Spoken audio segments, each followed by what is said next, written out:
Welcome to Penrose Learning, where we make understanding easy. In this video, I will show how to recharge AC in Honda Accord 2009.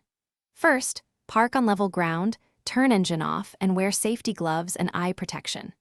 I will walk you through locating the low side service port, checking system pressure with gauges, choosing the correct R134A refrigerant, and connecting the hose properly. You will learn safe fill practices, how to avoid overcharging, and simple leak checks with soap and visual inspection.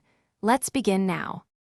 Gather a manifold gauge set, gloves, safety glasses, an R134A refrigerant can with a tap, and a soap solution for leak checks. Start the engine and set blower to high and AC to max so you can read operational pressures. Compare low side readings to expected ranges for current ambient temperature and confirm the compressor cycles normally. If readings are way off or you find oil stains, fix leaks first before adding refrigerant to avoid wasting product and risking system damage. If this guide is helping you, please subscribe and like so we can make more useful how-to videos for DIY car owners. Quick recommendation. Grab The Simple Path to Wealth as a book that can change how you think about money and help you budget for repairs and tools. It pairs oddly well with tightening up your maintenance plan. Check the description for the link and other deals, and now let's get back to the video.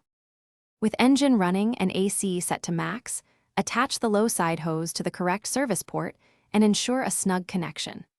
Open the refrigerant can tap slowly and add in short bursts while watching the low side gauge to avoid overcharging. Pause to let pressure stabilize and feel vent temperature. When pressures match expected ranges and vent air is noticeably colder, stop adding refrigerant, check for leaks with soap solution, and dispose of the empty can responsibly while keeping tools ready for a follow-up inspection. Thanks for watching. If this was helpful, leave a like and consider subscribing. See you next time.